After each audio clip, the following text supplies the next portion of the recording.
हाँ, नमस्कार साथियों। आज हम बीए थर्ड ईयर के लिए टॉपिक लेकर आए हैं आदर्शवाद। आदर्शवाद एक विचारधारा है। जिस तरह से उदारवाद, मार्क्सवाद, गांधीवाद, समाजवाद, फासीवाद, उसी तरह आदर्शवाद भी एक विचारधारा है।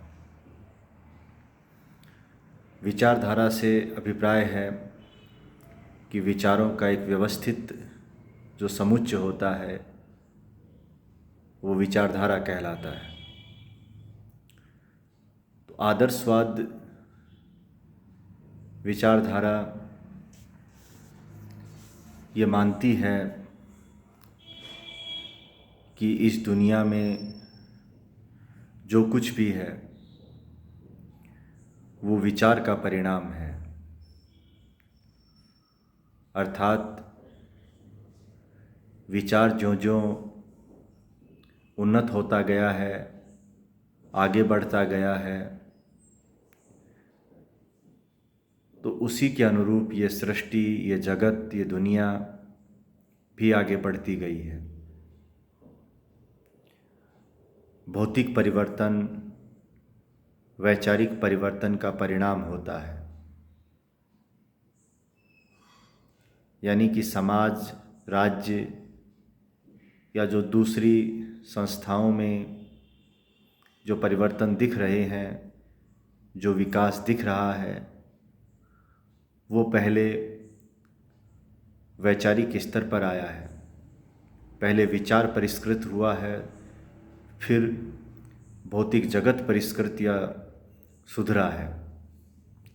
ये आदर्शवाद की विचारधारा का मूल है। यानी कि आदर्शवाद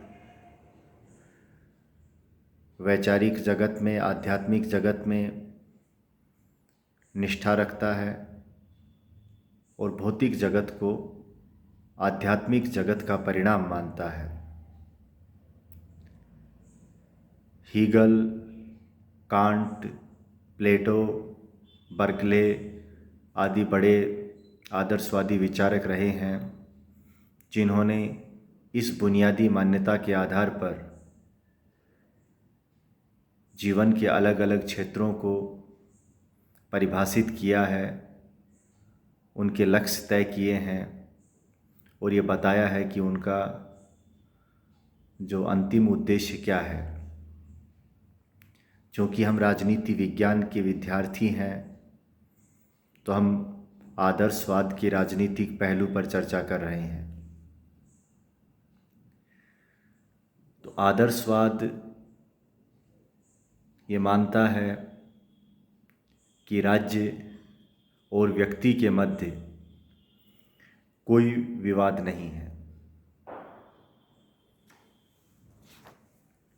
राजनीति विज्ञान में ये एक बुनियादी समस्या है या रही है कि व्यक्ति और राज्य के संबंध कैसे होने चाहिए। आमतौर पर उदारवाद में ये मान्यता रही है कि व्यक्ति और राज्य के हित परस्पर विरोधी हैं, क्योंकि व्यक्ति स्वतंत्रता का प्रतीक है और राज्य शक्ति का प्रतीक है। तो इन दोनों पर एक ऐसा युक्तियुक्त प्रतिबंध लगाया जाए ताकि राज्य की शक्ति और व्यक्ति की स्वतंत्रता में एक बेहतर समन्वय स्थापित हो सके। राजनीतिक चिंतन में इस समन्वय के लिए अलग अलग विचार आते रहे हैं। ये भी उसी की एक कोशिश रही है। तो आदर्शवाद ये मानता है कि व्यक्ति मूलतः एक नैतिक प्राणी है और अपना नैतिक विकास करना व्यक्ति का उद्देश्य है, सर्वोच्च उद्देश्य है। राज्य भी एक नैतिक संस्था है और राज्य का उद्देश्य भी अपने नागरिकों में सद्गुण का विकास करना है, उनका नैतिक उत्थान करना है। अतः राज्य और व्यक्ति का संबंध है वो परस्पर पूरकता का है, उनमें कोई विरोधाभास नहीं है। ये आदर्शवाद की एक मान्यता है। दूसरा, आदर्शवाद ये मानता है कि राज्य एक आवश्यक अच्छाई है। इससे पहले जो हमने विचारधाराएं पढ़ी हैं उनमें राज्य के बारे में भी बात की है।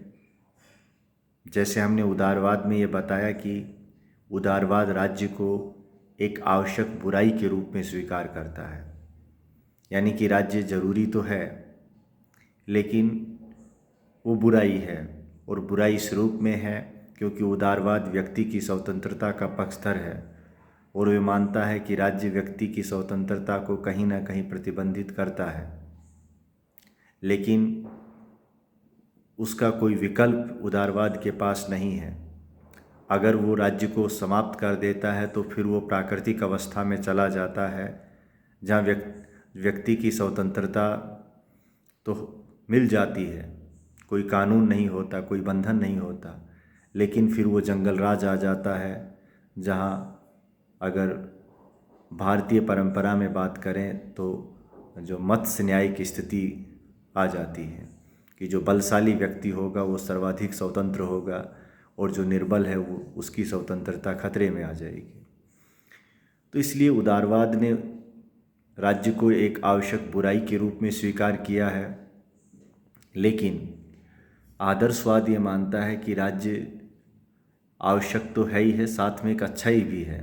ये कोई बुराई नहीं है, ये कोई मजबूरी नहीं है, ये हमारी ज़रूरत है, क्योंकि राज्य व्यक्ति के नैतिक विकास में सहायक है।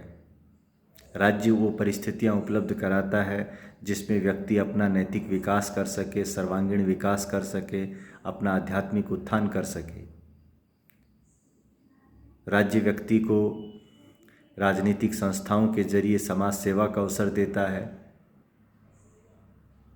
राज्य शिक्षण संस्थानों के जरिए व्यक्ति में बेहतर मूल्यों का समावेशन करता है। राज्य सिनेमा या रंगमंच या कला के अलग अलग मंचों या माध्यमों के जरिए व्यक्ति को अपने नैतिक उत्थान में मदद पहुंचाता है। तो ऐसे और भी बहुत से जो उपाय है वो राज्य करता है जिससे व्यक्ति का नैतिक उत्थान हो, व्यक्ति में जो बेहतर मूल्य हैं उनको उभरने का अवसर मिले। तो इसलिए राज्य एक आवश्यक अच्छाई है। फिर सवाल उठता है कि व्यक्ति की स्वतंत्रता कितनी है। तो आदर्शवाद मानता है कि व्यक्ति की स्वतंत्रता राज्याज्ञा की पालना में है। राजा या राज्य या जो भी सरकार है वो जो आदेश देती है, व्यक्ति का जो हित या उसकी स्वतंत्रता इसी बात में है कि वो उन आदेशों की अक्सर से पालना करे, क्योंकि राज्य एक नैतिक संस्था है और उसके द्वारा दिए गए आदेश हैं वो गलत नहीं हैं, और व्यक्ति अगर उन आदेशों के अनुसार काम करेगा, उन आदेशों की पालना करेगा तो वो जो वास्तविक अर्थों में स्वतंत्र होगा, क्योंकि व्यक्ति की स्वतंत्रता और उसे जो कुछ पाने की चाह है वो खुद का नैतिक उत्थान है, और राज्य भी इसी काम के लिए है। तो वो हमने जो पहला बिंदु बताया था कि राज्य और व्यक्ति में कोई संबंध नहीं है, इसलिए राज्य आज्ञा की पालना व्यक्ति के नैतिक उत्थान में सहायक है, उसमें कोई विरोध नहीं है। फिर ये माना जाता है कि आदर्शवाद में कि राज्य एक साधन है, राज्य एक साध्य है और व्यक्ति एक साधन है। अर्थात व्यक्ति का उद्देश्य राज्य को जो अधिकाधिक जो नैतिक रूप से मजबूत संस्था के रूप में स्थापित करना है, राज्य का अधिक से अधिक विकास करना है। तो व्यक्ति राज्य के उत्थान में सहयोग देता है और उधर राज्य व्यक्ति के उत्थान में सहयोग देता है। तो यहाँ जो राज्य व्यक्ति को एक साधन के रूप में मान्यता दी गई है। और इससे पहले हमने बताया है कि उदारवाद मानता है कि राज्य एक नैतिक संस्था है, अर्थात जो राज्य की जो उत्पत्ति हुई है वो व्यक्ति की नैतिक ज़रूरत के मुताबिक हुई है और उसमें वो का कोई विरोधाभास नहीं है।